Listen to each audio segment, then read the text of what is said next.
사랑하는 성도님, 여러분이 생각하시기에 좋은 교회는 어떤 교회라고 생각하세요? 좋은 교회, 여러분이 생각할 때 좋은 교회는 어떤 교회세요?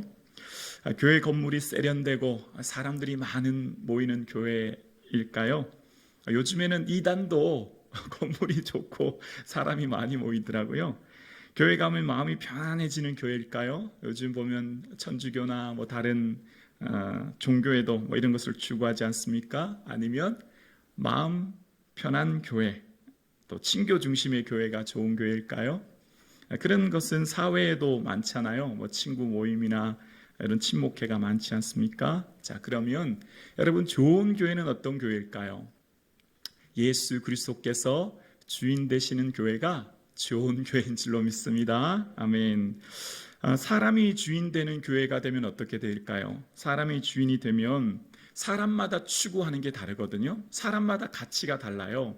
그러면 예수님이 병자를 고치셨으니 우리 교회도 병원 같은 교회가 되어야 된다. 예수님께서 많은 사람들을 가르치고 제자 삼으셨으니 우리도 학교와 같은 교회가 된다. 예수님께서 가난한 사람들을 먹이시고 입히셨으니 우리도 복지를 많이 하는 복지기관 같은 교회가 된다. 여러 가지 의견이 나올 수 있거든요. 모두 맞는 말이죠. 그러나 그렇게 모든 사람들이 주관하는 것들이, 추구하는 것들이 나중에는 부딪히면 갈등이 일어나거든요. 먼저 해야 된다고 서로 추구하게 되어요. 사람이 주인 되면 어떻게 하게 될까요? 교회에 보면 경제력이 있거나 영향력이 있는 사람, 그 소수에 의해서 교회가 좌지우지 되거든요. 그러면 교회는 결국 사람들의 눈치 보고 사람들에 이끌려가는 교회가 되기 때문이에요. 우리 사랑하는 성북중앙 가족 여러분, 어떤 교회가 좋은 교회입니까? 바로 예수 그리스도께서 주인 되시는 교회, 그 교회가 좋은 교회인 줄로 믿습니다. 사도행전은 사도들의 행한 이야기이잖아요. 근데 그 사도들은 결국 성령의 이끌리심 받아서 사역하게 되었지 않습니까?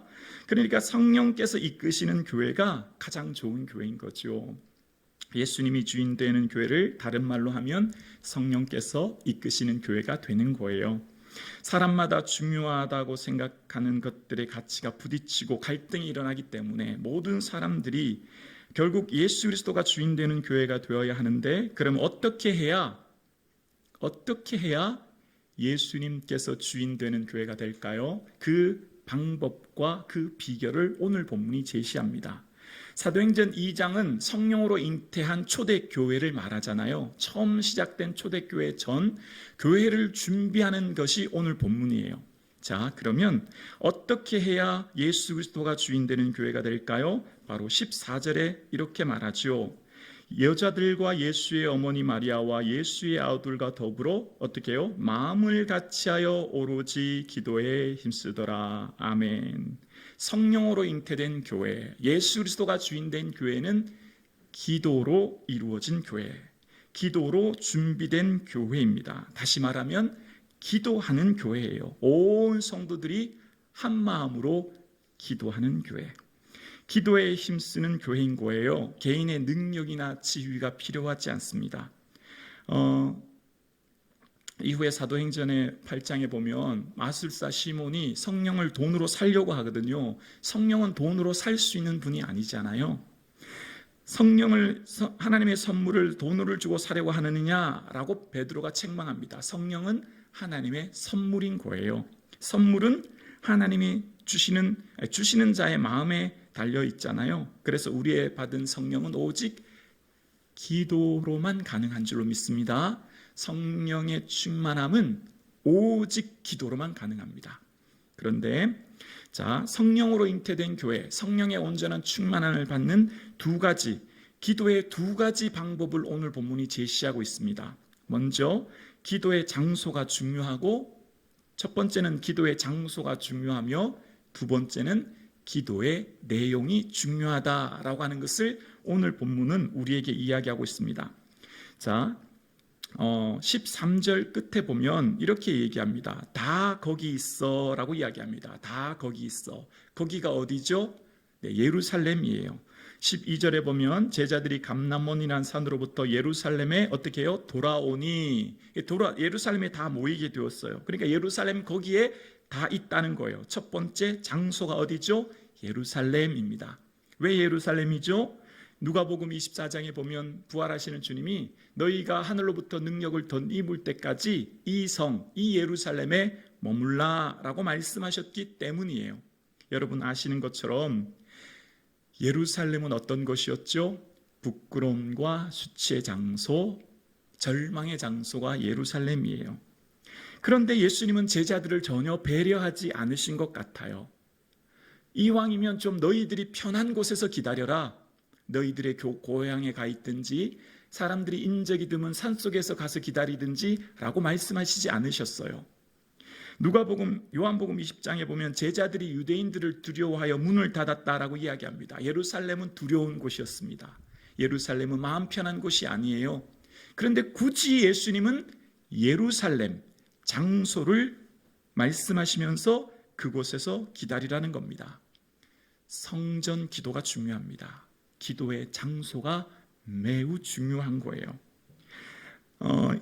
예수님께서는 다른 곳이 아니라 예루살렘에서 기다리라고 하시면서 그곳에서 제자들이 온전히 성령의 임재를 기다리라고 하셨거든요. 우리에게 있어서 기도의 장소가 중요합니다. 성전에서 기도하는 것과 일상생활을 하면서 하는 기도는요, 기도의 깊이가 달라요. 또 성전에서 기도해도 무릎 꿇고 하는 기도와 그냥 하는 기도는 달라요. 손을 들고 하는 기도와 의자에 앉아서 하는 기도가 또 다르고, 기도에 있어서 몸이 너무너무 중요해요. 몸이 중요해요. 예수님은 감람산에서 기도하실 때 무릎을 꿇고 기도하셨어요. 몸은 마음의 자세를 나타내요. 몸이 어떠하냐가 곧 마음의 자세를 이야기하는 거예요. 그래서 우리의 생활에 있어서 출근길에 운전하면서 기도할 수도 있고, 잠자기 전에 침대에서 누워서 기도할 수 있지만, 그러나 기도의 깊은 은혜는 성전에서 누리는 줄로 믿습니다. 성전 기도가 중요한 거예요. 기도는 두 가지 바퀴가 있어요. 두 기둥이 있어요. 성전 기도가 있고 삶의 기도가 있는 거예요. 자전거에 두 바퀴가 있잖아요. 자전거의 두 바퀴가 온전히 굴러가야 넘어지지 않잖아요. 성전 기도가 충만해져야 삶의 기도가 충만해져요. 나는 삶으로 기도드립니다. 내가 굳이 교회 가서 기도할 필요 있습니까? 라고 하는 분은 반쪽의 신앙만 하는 거예요. 반쪽의 믿음만, 반쪽의 깊이만 경험하고 있는 거예요. 성전 기도가 충만해야 삶의 기도를 충만하게 드려요. 주님, 제가 성전에서 더 많이 기도하고 싶은데 제가 출근해야 합니다. 또 가정을 돌봐야 합니다. 제가 일상의 삶의 자리로 나가서 계속 기도 드릴게요. 라고 기도하는 거죠. 그러니까 우리의 삶에 여러분, 몸으로 하는 기도가 너무너무 중요해요. 기도는 여러분 마음으로 드리는 거잖아요. 입술로 하는 기도잖아요. 그런데요, 마음과 입술에 영향을 미치는 것은요, 몸이에요. 내 몸이 자세가 곧 마음에 영향을 미쳐요. 몸은 곧 내가 얼마나 간절히 기도하느냐를 결정해요. 그러니까 예수님께서는 왜 굳이 예루살렘에 기다리라고 하시냐?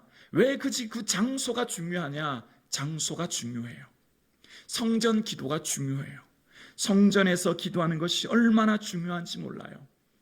성전에서 하는 기도와 침대에서 누워서 하는 기도는요, 차원이 달라요. 성령의 능력과 권능의 깊이가 달라요. 직장생활하고 바쁜데 잠잘 시간도 없는데 꼭 설교하실 때 그렇게 우리를 부담 주셔야 합니까? 죄송해요. 이것은 여러분 삶을 자유하게 하기 위한 거예요. 주는 영이시니 주의 영이 계신 곳에 자유가 있느니라. 여러분, 더 많이 소유하지 못해서 우리가 불안한 게 아니에요. 현대인들은 누구나 불안하고 두려워하고 근심이 많아요. 그것은요, 영혼이 자유함을 누리지 못하기 때문이에요. 영혼이 살아야 인생이 살아납니다. 성령의 권능을 받아야 참된 자유와 평안을 누려요. 현대인들의 문제는요, 더 소유하고 더 누리지 못해서가 아니에요. 현대인들의 문제는요, 마음의 평안이 없는 게 문제인 거예요. 마음의 평안은요, 세상 방법으로 해결되지 않아요. 세상의 그 어떤 것으로도 해결할 수 없어요. 밤잠 이루지 못해요. 마음의 기쁨이 없어요. 평안함이 없어요. 왜 그럴까요? 성령의 온전한 다스림을 받지 못해서거든요. 그것은 오직 주의 전에 엎드려 기도해야만 가능한 거예요. 그러니까 여러분, 우리의 삶에 바빠요. 저도 알아요. 여러분, 잠잘 시간 없을 정도로 바쁜 거 알아요. 정말 눈꼴 뜰 새 없이 바쁜 거 알아요. 그런데 그 바쁜 삶의 순간순간 여러분 마음은 어떠세요? 공허해요. 불안해요. 두려워요. 근심이 가득해요. 그 고리를 끊어야지요. 그곳에서 참된 기쁨을 누려야 되지요. 여러분, 왜 그 마음에 계속 그런 마음으로 우리가 살아야 할까요? 우리가 온전히 성령의 다스림 안에 거할 때, 우리의 마음에 성령의 충만함의 은혜 안에 거할 때 우리가 참된 자유를 누릴 수 있거든요. 그래서 힘들지만 주님이 제자들을 배려하지 않은 것 같아요. 주님은 제자들에게 강제하는 것 같아요. 그런데 그럼에도 불구하고 그 예루살렘에 기다려야 합니다. 여러분, 죄송해요. 여러분 바쁜 거 다 알아요. 힘들고 지친 거 알아요. 그런데요, 여러분 마음은 어떠세요? 그렇게 바쁘게 움직이고 열심히 산다고 여러분 마음에 기쁨이 있던가요? 평안하시던가요? 주의 주시는 구원의 감격 속에 살고 계신가요? 아니잖아요. 왜 그런가요? 우리가 예수를 믿지만 이분법적인 삶을 살고 있는 거예요. 믿음 따로 삶 따로의 삶을 살거든요. 하나님 믿는 믿음 따로 내 삶 따로의 이분법적인 삶을 살아서 그래요. 주일 예배 한번 드리면 끝나고 삶은 삶대로 살기 때문에 그래요.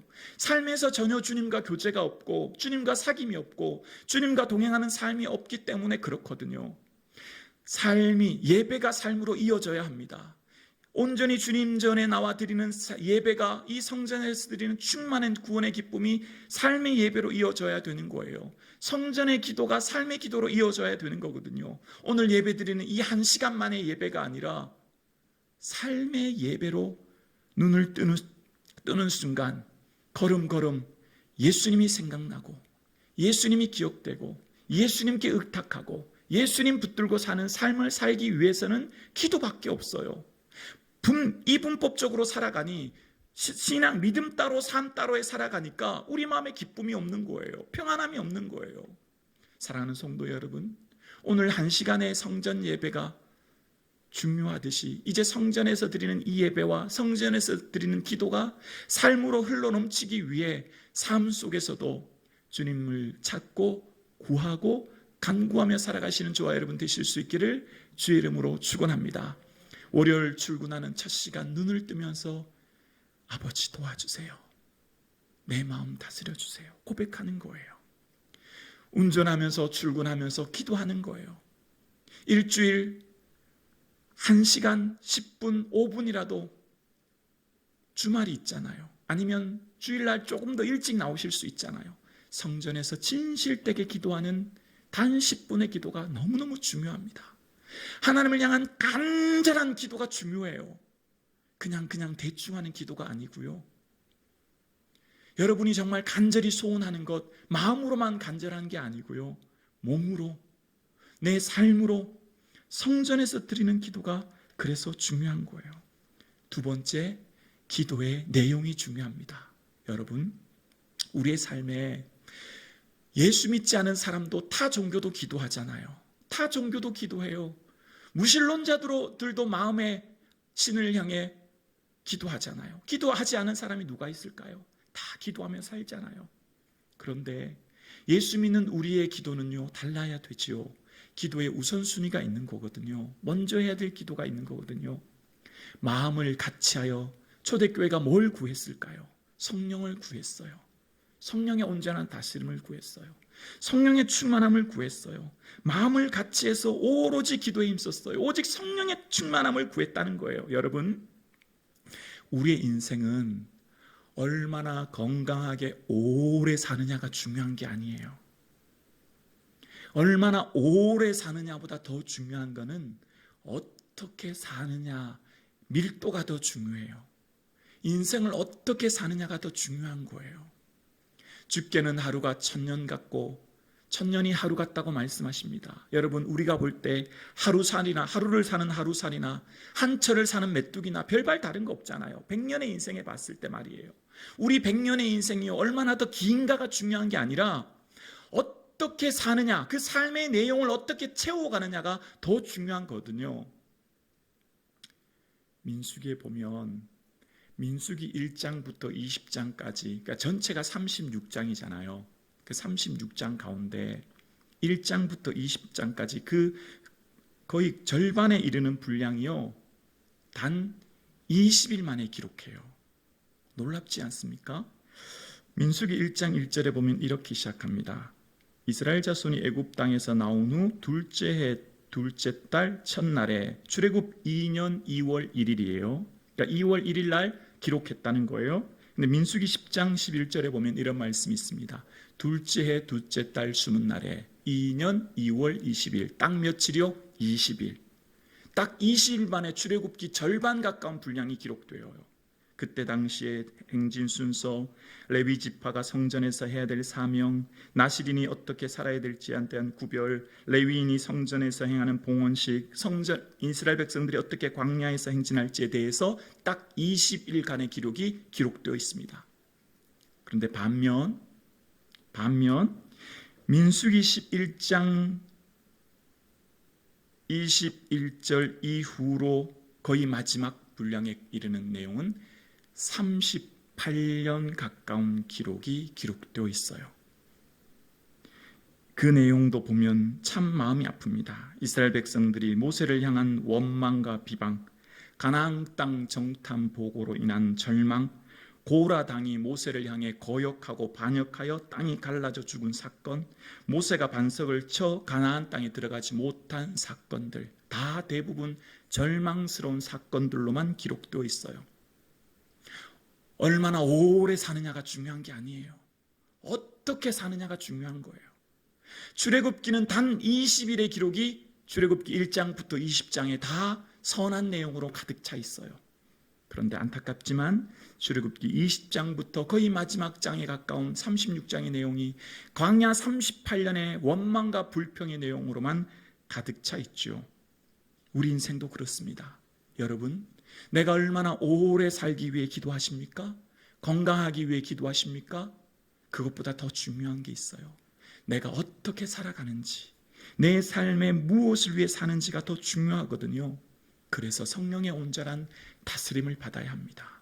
성령의 권능을 받아야 예수 그리스도의 증인 되어져요. 예수님 보여주는 인생을 살게 된다는 거예요. 예수님의 온전한 다스림 안에 거할 때 예수님 보여주는 인생을 살게 된다는 거예요. 여러분, 우리 인생에 가장 의미 있는 인생이 뭘까요? 저분 같으면 나도 교회 한번 다니고 싶다. 저분 같으면 나도 한번 교회 가고 싶다라고 하는 말 아닐까요? 우리의 모습 속에서 예수 믿는 자의 향기와 모습이 드러나는 것 아니겠습니까? 우리의 모습 속에서 저분 같으면 나도 한번 저분 다니는 교회 한번 가고 싶다, 그러한 말을 듣는 것 아니겠습니까? 오늘 저와 여러분의 삶이 어떠해야 될까요?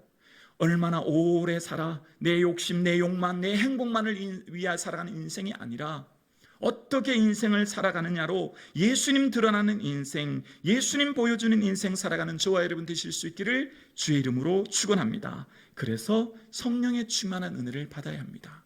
성령의 충만한 은혜를 받아야만 예수님이 주인 되어요. 사람 눈치 보지 않고 사람 좋은 대로 살지 않고 예수님 기뻐하는 것에 내 삶을 드리게 되는 거예요. 그래서 성령의 충만한 사람과 그렇지 않은 사람은요, 물과 기름처럼 나뉘어집니다. 물과 기름처럼 나뉘어져요. 서로 갈등이 생깁니다. 성령의 충만함 받은 사람과 성령의 충만함 받지 않은 사람은요, 갈등이 반드시 생기게 되어 있어요. 문제가 생기게 되어 있어요. 여러분, 오늘 본문 뒤에 무슨 일이 일어나죠? 가룟 유다 대신에 새로운 제자를 세우잖아요. 바사바, 별명은 유스도라고 하는 요셉과 또 다른 사람 mat디아를 세워요. 근데 누가 세워졌죠? mat디아가 세워졌어요. 그럼 바사바가 불공정합니다. 나를 왜 안 뽑았습니까? 나 인정할 수 없습니다. 내가 뽑혀야지 왜 마띠아를 뽑습니까? 나 그거 인정할 수 없습니다. 불공평합니다. 라고 태클 걸 수 있어요. 그런데 다 수긍해요. 왜 수긍할까요? 그들이 기도했기 때문이에요. 1장 24절에 보면 그들이 기도하여 라고 이야기합니다. 온 공동체가 다 기도했기 때문에 수긍하는 거예요. 기도해야만 수긍할 수 있어요. 기도하지 않으면 수긍할 수 없어요. 수긍이 안 돼요. 기도하면 성령이 다스려 주거든요. 기도하면 내가 죽고 내 안에 예수님 살거든요. 내가 죽지 않으면 죄송하지만 갈등이 생기는 거예요. 문제가 생기는 거예요. 여러분, 오늘날의 많은 교회들이 왜 문제가 생길까요? 왜 교회들이 다 갈등이 생길까요? 내가 죽지 않고 내가 살아서 있기에 문제가 생기는 거예요. 내가 죽으면 갈등 생길 일이 없어요. 내 안에 예수님이 사는데, 내 안에 예수님이 하라고 하시는데 수치스럽고 부끄럽고 원망스럽고 아파도 바사바가요. 얼마나 자존심 상했을까요? 그런데 마띠아가 뽑혔으니 더 이상 말하지 않아요. 받아들이고 수긍합니다. 이것이 성령의 이끌림 받은 공동체의 특징이에요. 평안하여 든든히 서가는 겁니다. 그래야 하기 때문에 기도밖에 없어요. 기도하지 않으면 하나님의 마음을 알 수 없거든요. 초대교회에 왜 성령을 주시나요? 이왕이면 생계에 도움되는 돈을 주시지, 이왕이면 권력을 주시지, 이왕이면 집 한 채씩 주시지, 왜 성령을 주시나요?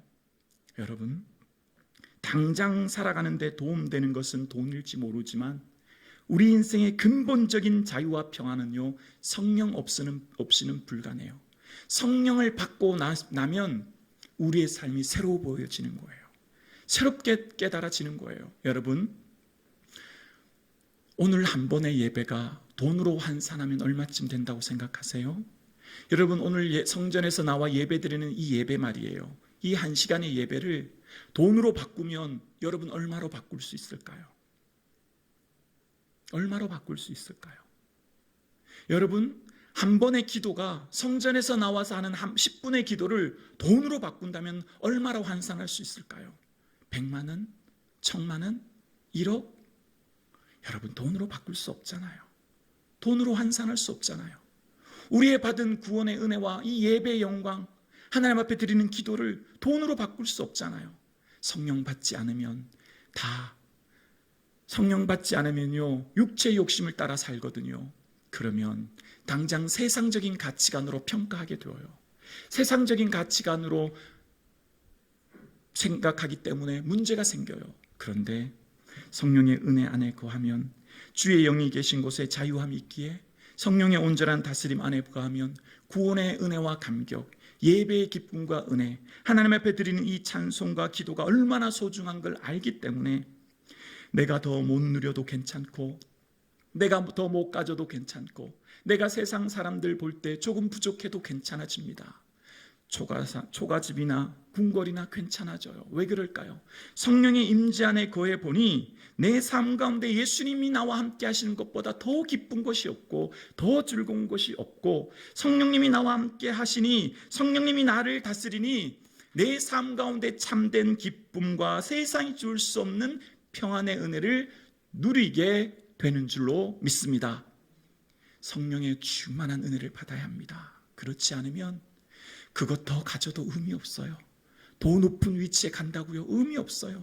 그러다가 내 인생 끝날까요? 바람이 지나면 그 있던 자리도 없어진대요. 우리 인생 잠깐이잖아요. 우리 인생 안개와 같잖아요.